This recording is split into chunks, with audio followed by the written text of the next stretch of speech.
Fired up, footballers. Welcome back to another episode of Spitting Postgame. Jeffrey and James here with you, and always. And we'll get right into it. So the Fire tied. They drew. They drew at Toronto FC. And a lot of to unpack there, James. A lot to unpack. First, I'll just start with some simple stats. So as I just said, they tied Toronto FC 2-2. Toronto had 15 shots, 4 on target. Chicago Fire had 17 shots, 8 on target. So, yeah, that's a plus. That's a plus. Toronto FC had 50.3% possession. Fire had 49.7% possession, so 50-50 possession base. One thing I want to start out with is I was very concerned when I saw the starting lineup. Pano started out with the 5-3-2, same exact starting lineup that he started last game. James will get into the starting lineup here in a second. I was concerned. They were very defensive. They played just like they have been, as we saw in the past games, that they continued on with this formation. First 20 minutes, they struggled. They struggled to build. They struggled to get out of their half. Looked like the last couple games with this formation, how they just couldn't build, no sustained possession, and they just invited Toronto FC into their own half. I mean, by the time Nico, our highest player on the pitch, is defending their players, they're already in our half and attacking. So that first 20 minutes, Toronto FC was just attacking, and we're just trying to plug holes, trying to make sure that we don't get scored on. And sure enough, 5 minutes in, bang. 20 minutes, bang. They were getting opportunity. Thank God they switched. Finally, they switched to a 4-3-3, and that really solved some issues. James, what did you see from that switch? The first 20 minutes were not good. Fire were taking on water hard, and the possession was being really won by Toronto at that point. At a certain point, they pulled the trigger, like you said, the 4-3-3. Possession changes, and you could immediately see the difference in how they were able to stretch out the field from Toronto. Before they're inviting Toronto in, like you're saying, and all of a sudden they switched to the 4-3-3, and it's like they had length going into the field, and instead of being kind of tricked into staying in their own, their own 30, their own half, they were really encouraged and enticed by the spacing that they were getting to go forward. So the spacing, I mean, when we play that five in the back system, sometimes we have 5 to 7 guys parked in our own half, and we're trying to build in our own half, and we'll either lose it or we can't build because we're so far. We have so much ground to cover to goal. So that hurts. Not only that, but then finally when they switched, we got numbers forward. Toronto FC, we kept so many numbers back. They could get their offensive players forward. They can almost start a little higher up the pitch. When we switched to that 4-3-3, they had to drop a little bit more. And so that's one thing I don't understand. Is Pano seen this is exactly what it's looked like the last couple games with this formation, inviting teams into attack, and we can't generate any offense. And we've said it before, it's a high wire act, very dependent upon luck. Yeah. And while I wasn't surprised that was the lineup, that the formation that he deployed. No, I wasn't surprised, but because of why is he how keeping it worked. it? But this was a game where you could experiment, proven by the fact that when he did make the move, it worked. And it begs the question, why didn't he maybe start with the 4-3-3 and be aggressive, knowing that these guys would probably be more so on the back foot because they would be tired. Because we didn't know that they were going to be throwing out their starting lineup for the most part like they were. But even if you weren't, you're throwing out your second team. That is something you could attack. Well, and it's like the 4-2-3-1 didn't work, right? So he scrapped it. He finally recognized that it's not going to work with our center mid personnel. So then he had plan B. We're trying this 5 in the back. And I think it was obvious games ago from the first game we tried this formation that this formation was unsustainable. We got lucky with a couple wins, even though they're ugly wins. And I guess he thought, maybe we can squeak out a couple more wins with this formation. But, I mean, clearly not. We need to make some changes going forward. We'll talk about that later in the episode. James, you want to talk about the let's start players? let's start getting into the players. Let's just give our usual player-by-player performance. Sanchez in net. Couple more yips, those off the questionable, where he gets the ball and maybe with a little too much pressure on him, and he's got to make that play. He gets the ball off, but I do recall 1 or 2 times where it didn't work out so well. He doesn't look very comfortable on the ball at his feet. So, but okay game. Game. But he's been working with both the 3-man and a 4-back line, and he's got to figure out where where he stands on the field in relation to getting the ball back into play. So trying to figure that out, going from a 3-man back line to a 4-back line, having that constant fluctuation. That's something he's trying to figure out. So I mean, I'm not surprised that he's having a little yips there, but all the same, still a solid game. Had a couple good solid saves. He wasn't afraid of Giovinco. He wasn't afraid of the shots. He had a very good awareness of his net, with the exception being of the second goal, which I don't really think was his fault. Too much more so than the team allowing. Sometimes that just happens. Sometimes the keeper thinks it's a cross, right? So he's gearing up for a cross, and then it just falls in the back of the net. The defender should not have allowed that shot. So Sanchez, right? Decent game, not a standout game. Basti, I don't think Basti played very well in the center back position for that first 20 minutes. First goal, Giovinco might have been offsides. Who knows? VAR said it wasn't. But Giovinco got past him and had a cross, and Hassler put it in the back of the net. So that was a knock on Basti. But as soon as he switched, and he was in the center mid, you really could see why we bought this guy. You could see the world-class ability the football guy. It was a game changer, he's just masterclass. That working so hard. Distributing that ball, knocking it around, pressing. You can see that distribution that people valued. That they said that's why he's back there to help us build. That's why we need him in the center of the pitch, so he could build and distribute closer to the goal. So Basti at center back, not so good. Better when he got when he pushed up, it was so much better. Let's go to the center backs. Grant Lillard, I thought, had a great game. He's still trying to get on the same page with Vincent, and I think it's more so Vincent that's not on the right page than Grant.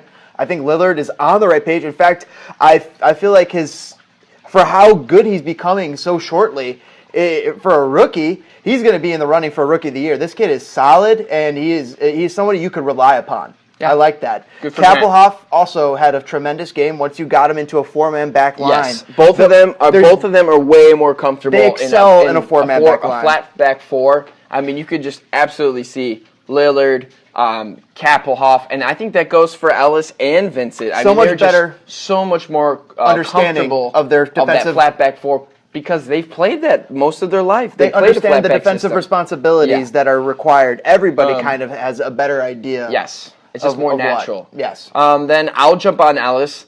To the right back? Yeah, right back, Ellis. I thought he was okay.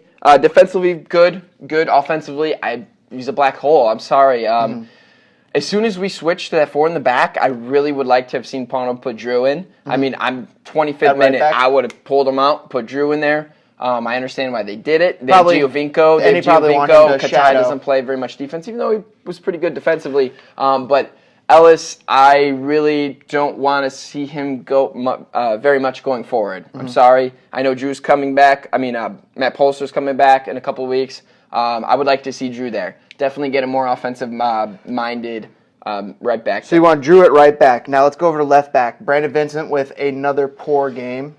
He looked better, too.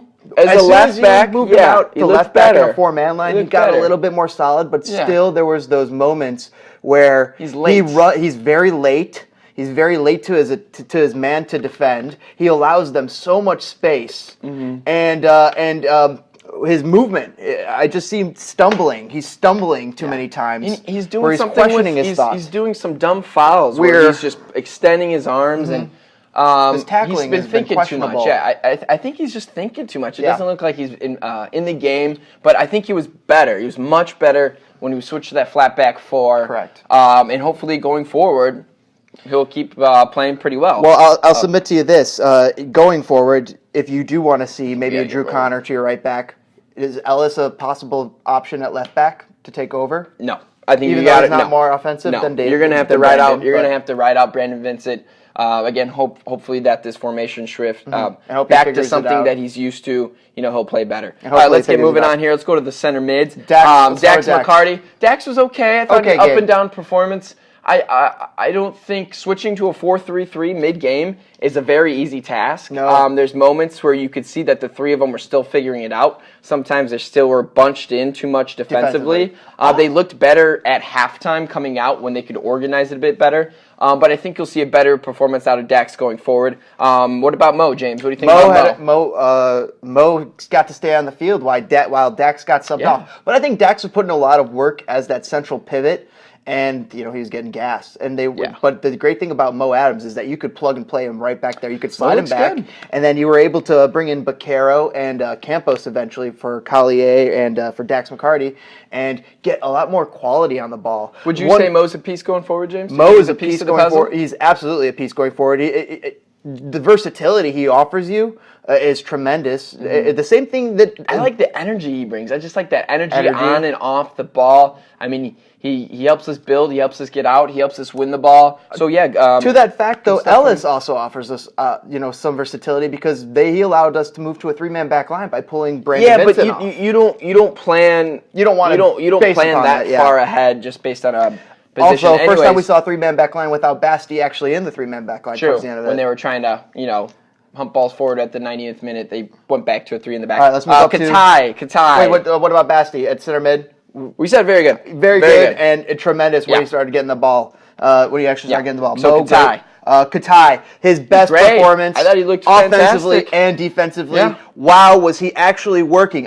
There was a play all of a sudden in our defensive final third where Ellis got beat and there was a sudden blur, and it was number 10 making a defensive play. I was stunned. But I wasn't stunned because he'd been doing that actually consistently all game. He was putting in the effort. I think the formation shift really benefited him. Again, we started so far back in our half when we wanted to go on offense. Mm-hmm. With this formation, we pushed up, and he just got the ball in more space, closer to the goal, and he had more opportunities to do stuff. Katai really works well to get a quick counter press because one thing is that you could see him do when he could read the balls going to the players, and when he makes that decision to run at them and pressure them, he's really good at it. Mm-hmm. He's really good at applying that pressure. Next was Collier. I think Collier had an up and down performance. I know people on Twitter, CF97, were bashing him a little bit. I think he had some good moments though. I mean,